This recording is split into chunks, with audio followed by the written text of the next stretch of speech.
ಪರಪ್ಪನ ಅಗ್ರಹಾರ ಜೈಲಿನಿಂದ ಬಳ್ಳಾರಿ ಜೈಲಿಗೆ ದರ್ಶನ್ ಬಳ್ಳಾರಿ ಜೈಲಿಗೆ ಶಿಫ್ಟ್ ಮಾಡೋದಕ್ಕೆ ನ್ಯಾಯಾಲಯ ಒಪ್ಪಿಗೆಯನ್ನ ಕೊಟ್ಟಿದೆ. ಬೆಂಗಳೂರಿನ 24ನೇ ACMM ಕೋರ್ಟ್ನಿಂದ ಸ್ಥಳಾಂತರಕ್ಕೆ ಒಪ್ಪಿಗೆ ಸಿಕ್ಕಿದೆ. ಜೈಲಿನಲ್ಲಿ ರಾಜ್ಯಾತಿಥ್ಯ ಫೋಟೋ ವೈರಲ್ ಆದ ಬೆನ್ನಲ್ಲೇ ದರ್ಶನ್ಗೆ ನ್ಯಾಯಾಲಯ ಶಾಕ್ ಕೊಟ್ಟಿದೆ.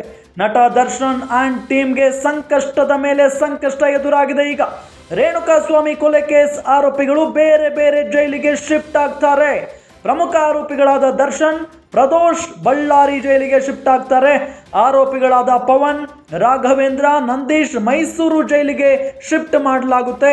ಜಗದೀಶ್ ಶಿವಮೊಗ್ಗ ಜೈಲಿಗೆ, ಧನರಾಜ್ ಧಾರವಾಡ ಸೆಂಟ್ರಲ್ ಜೈಲಿಗೆ ಶಿಫ್ಟ್ ಆಗುವಂತ ಸಾಧ್ಯತೆ ಇದೆ.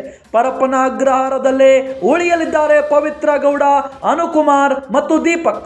ಪರಪ್ಪನ ಅಗ್ರಹಾರ ಜೈಲಿನಲ್ಲೇ 3 ಆರೋಪಿಗಳು ಉಳಿತಾರೆ. ನ್ಯಾಯಾಲಯದಿಂದ ಆದೇಶ ಪ್ರತಿ ಸಿಕ್ಕ ಕೂಡಲೇ ಬಳ್ಳಾರಿಗೆ ಸ್ಥಳಾಂತರ ಮಾಡಲಾಗುತ್ತೆ. ಕೋರ್ಟ್ ಕಲಾಪಕ್ಕೆ ವಿಡಿಯೋ ಕಾನ್ಫರೆನ್ಸ್ ವ್ಯವಸ್ಥೆಯನ್ನ ಮಾಡಿಕೊಳ್ಳಲಾಗುತ್ತೆ. ಪರಪ್ಪನ ಅಗ್ರಹಾರ ಜೈಲಿನಿಂದ ಬಳ್ಳಾರಿಗೆ ದರ್ಶನ್ ಯಾವುದೇ ಕ್ಷಣದಲ್ಲೂ ಶಿಫ್ಟ್ ಆಗುವಂತ ಸಾಧ್ಯತೆ ಇದೆ. ದರ್ಶನ್ ಬಳ್ಳಾರಿ ಜೈಲಿಗೆ ಶಿಫ್ಟ್ ಮಾಡೋದಕ್ಕೆ ನ್ಯಾಯಾಲಯ ಒಪ್ಪಿಗೆಯನ್ನ ಸೂಚಿಸಿದೆ. ಬೆಂಗಳೂರಿನ 24ನೇ ACMM ಕೋರ್ಟ್ ಸ್ಥಳಾಂತರಕ್ಕೆ ಒಪ್ಪಿಗೆಯನ್ನ ಕೊಟ್ಟಿರೋದು. ಜೈಲಿನಲ್ಲಿ ದರ್ಶನ್ಗೆ ರಾಜ್ಯಾತಿಥ್ಯ ನೀಡಲಾಗ್ತಾ ಇತ್ತು. ಅವರಿಗೆ ಸಿಗರೇಟ್ ಏನೋ, ಕಾಫಿ ಏನೋ, ಜೊತೆಗೆ ಇನ್ನೇನು ಕೊಡ್ತಾ ಇದ್ರೋ ಗೊತ್ತಿಲ್ಲ. ಆದರೆ ಮೊಬೈಲ್ ಫೋನ್ ಕೊಡ್ತಾ ಇದ್ರು, ವಿಡಿಯೋ ಕಾಲ್ನಲ್ಲಿ ಮಾತಾಡ್ತಾ ಇದ್ರು. ಇದೆಲ್ಲವನ್ನ ಗಮನಿಸಿದಂಥ ನ್ಯಾಯಾಲಯ ಈಗ ಪರಪ್ಪನ ಅಗ್ರಹಾರ ಜೈಲಿನಿಂದ ಬಳ್ಳಾರಿ ಜೈಲಿಗೆ ದರ್ಶನ್ ಅವರನ್ನ ಶಿಫ್ಟ್ ಮಾಡುವಂತೆ ಹೇಳಿದೆ ಅನ್ನೋದು ಗೊತ್ತಾಗ್ತಾ ಇದೆ.